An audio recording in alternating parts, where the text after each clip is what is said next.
All right. So are you curious at all about, the whole American dream thing these days, making it in America, the whole deal? Mm-hmm.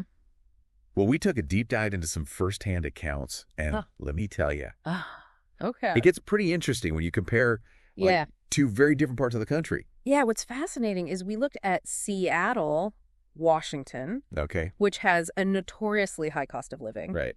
and West Virginia, Mm-hmm. where the cost of living is significantly lower. Yeah. So we're talking about the difference between like big city life and rural life. Mm-hmm. Different job markets, Yeah. different costs, and everything in between. Mm-hmm. And what we're really trying to understand is how all that impacts the way that Americans experience, this kind of economic roller coaster we're all on. And you'll hear from everyday Americans Okay. about their experiences with income, housing, taxes, and even the fentanyl crisis. So let's start in Seattle. One story we came across was about a woman in her 50s Okay. who was paying $1,500 a month Wow. for an apartment, and she ended up making a very difficult decision. Oh, really? What was that? She decided to move into her car Oh, wow. rather than continue paying rent. Wow. That's, Pretty tough. yeah. Yeah, it's a pretty powerful example of Yeah. just how unaffordable things are becoming. For sure. For a lot of people. It really highlights that reality that costs are rising faster than wages. Yeah. And many people feel like they're constantly running just to stay in the same place. Some people we spoke with described feeling completely overwhelmed by taxes. Mm-hmm. They talked about taxes on everyday items like tea and headphones. Really? Yeah. We heard this frustration from people across different income levels. Okay. Some who consider themselves financially well off, Right. even privileged, still expressed feeling burdened by the tax system, Okay. particularly state and federal taxes. Yeah. But we also heard from those struggling to make ends meet, working multiple jobs, Yeah. relying on government assistance just to get by, Okay. who feel the weight of taxes even more acutely. Speaking of government assistance, Yes. Seattle has a $20.76 minimum wage, Right. which is significantly higher I know. than in many other parts of the country. Huh. But even with that, some businesses are struggling to stay afloat Wow. and closing down because they can't afford the increased labor costs. Oh, wow. So is a higher minimum wage really helping? Well, it's a complex issue. Yeah. While a higher minimum wage aims to ensure a livable income for workers, there's an ongoing debate about whether it actually achieves that goal or if it simply leads to job losses, especially for small businesses. And then there's the human cost of all of this. Yes. Homelessness in Seattle has gone up 18% in just the past year. And one factor that was repeatedly mentioned as a major contributor to the problem was fentanyl. We even came across a really disturbing quote. Oh, really? Yeah. What was it? Why carry a gun? Use fentanyl. Oh, my gosh. Yeah, it's chilling. Yeah, that's chilling. It is. That's really scary. Yeah. Wow. Okay, so one person we spoke with even said that fentanyl, which is incredibly potent and dangerous, right, essentially replacing guns on the streets. It's a tragic example of the opioid epidemic's devastating grip on communities across the country. Yeah. And it goes beyond Seattle. Mm. Statistics show that a significant number of Americans are living paycheck to paycheck Right. without enough savings to cover even a small emergency. So in Seattle, we're seeing a high cost of living, a rise in homelessness, and the devastating effects of the fentanyl crisis. Right. But remember, we also went to West Virginia. Yes. Which paints a very different picture of life in America. What's interesting is that despite the lower cost of living in West Virginia, people are actually leaving the state in search of better opportunities. It seems almost counterintuitive. Yeah. Why would people leave a place where it's more affordable to live? A significant factor is the decline of the coal industry, Okay. the shift toward cleaner energy sources, and stricter environmental regulations has led to mine closures, which have had a major economic impact on West Virginia. That makes sense. Yeah. Job losses and economic hardship often lead to uncertainty about the future. Right. And people may feel compelled to look for opportunities elsewhere. Yeah, for sure. In West Virginia, we spoke with a really diverse group of people. Okay. Each with their own perspective on the situation. We met a Ann who described himself as a jack of all trades. Oh, okay. A couple who seemed quite content with their rural lifestyle. Okay. And a family that was struggling to make ends meet and relying on food stamps to put food on the table. Wow. So it just goes to show that even within a single state, experiences can vary dramatically. Yeah. And there was definitely a difference of opinion about whether people's struggles were due to a lack of work ethic or simply a lack of opportunities. And this kind of connects to the larger conversation about education and the job market. Okay. We heard some pretty strong opinions about the value of college degrees versus trade schools. Right. Especially considering the burden of student loan debt many young people face these days. There's this idea that you have to go to college to get a good job. But then you graduate with a mountain of debt and can't even find a job in your field. Right.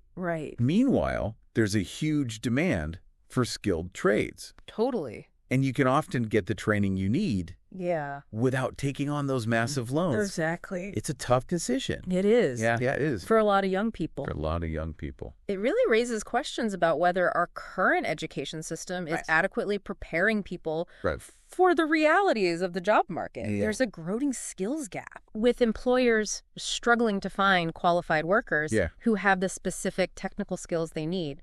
Here's a statistic that really struck me. Okay. An estimated 85% of people in the area of West Virginia we visited rely on some form of government assistance. That's a huge number. It is. Wow. That's a stark contrast to what we heard in Seattle, where the focus seemed to be more on the burden of taxes. It highlights the significant economic disparities that exist in different parts of the country, and it points to the complexities of social safety net programs. Right. These programs are absolutely essential for helping families in need, but they're often inadequate in fully addressing the challenges people are facing. It seems like there's this constant tension between the idea of living within your means and the pressure to keep up with societal expectations. Totally. We heard from people who are working hard but still falling behind. And that often leads to increasing reliance on credit cards and mounting debt. It's a vicious cycle. It is. Yeah. We had the opportunity to speak with a pastor in West Virginia who offered a really insightful perspective. Oh, that's great. He acknowledged that the cost of living in rural areas is generally lower. Right. But he pointed out that low wages, corporate greed, and a lack of what he called good jobs create a system where even meeting basic needs is a struggle for many. He made a really crucial point. Yeah. It's not just about the cost of living. Right. It's about the quality of life. Yeah. Even if housing and other expenses are more affordable, it doesn't mean much if people aren't earning enough to cover their basic necessities. Right. And have a little financial breathing room. Exactly. For unexpected expenses. He shared a very specific example. Okay. A new factory opened in the area. Oh, okay. But it's only paying its workers $32,000 a year. Wow. When you think about the cost of rent, food, transportation, and everything else a family needs, for sure, it becomes clear that this wage simply isn't enough to make ends meet. It raises important questions about the types of jobs being created and whether they truly offer a pathway to economic stability. Right. Are these jobs that come with benefits? Do they provide opportunities for advancement? Right. And most importantly, do they pay a living wage that allows people to support themselves and their families? This pastor wasn't just highlighting the problems. Okay. He also offered a call to action. Oh, that's good. He emphasized the importance of being informed, organized, and persistent in demanding change. Yeah.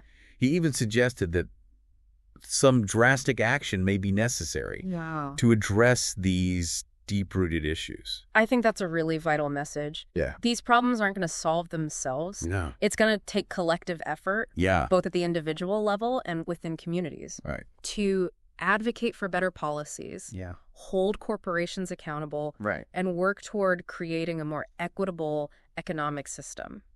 So let's reflect on what we've learned from these conversations in Seattle and West Virginia. In Seattle, we saw the challenges of a high cost of living, rising homelessness, and the devastating impact of the fentanyl crisis. In West Virginia, we encountered a different set of challenges, including job losses, limited opportunities, and a sense of economic stagnation. two very different places. Yeah. Two very different sets of obstacles. What's striking is that despite these differences, there's a common thread that runs through. Okay. A feeling that the system is somehow rigged against the average American. Right. Whether it's the struggle to afford housing, the lack of wage growth, or a feeling of being overtaxed and underserved. There's a shared sense of frustration that the American dream feels increasingly out of reach for many. Yeah, it really does feel like many Americans, regardless of where they live or their background, are facing like similar anxieties about the future. And that brings us to a crucial question. Okay. Is the American dream truly fading away? Okay. Or are we witnessing a shift in what it means to achieve it? Right. The stories we heard suggest that financial stability is only one piece of the puzzle. Right. It's not just about having a big house and a fancy car anymore. Exactly. So what else is there? What does this new American dream look like? Well, that's a question we all need to grapple with. Yeah. But I think these conversations offer some clues. Okay. In West Virginia, for instance, we heard about the importance of community. Right. How people rely on each other for support in times of need. We also heard a desire for purpose. Right. For work that feels meaningful and fulfilling. Right. Even if it doesn't come with a huge salary. And in both Seattle and West Virginia, people expressed a need for a sense of control over their future.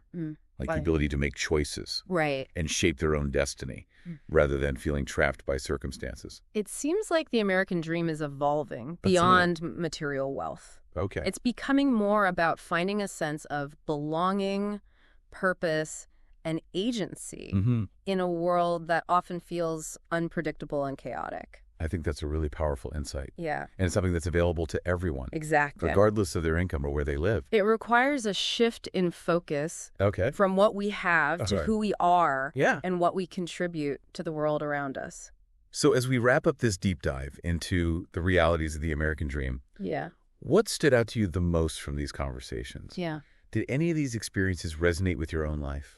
I think, you know what I encourage you to do is reflect on your own community, your own goals, and your own definition of the American dream. What truly matters to you? What kind of future do you envision for yourself and your loved ones? Right. And what role can you play in creating a society where everyone has the opportunity to thrive? Ultimately, it's about working together to build a world where everyone has a chance to live a good life. Right. Filled with meaning. For sure. Connection and the freedom to pursue their own path to happiness. That's a vision worth striving for. Absolutely. Thanks for joining us for this deep dive. Of course. Until next time.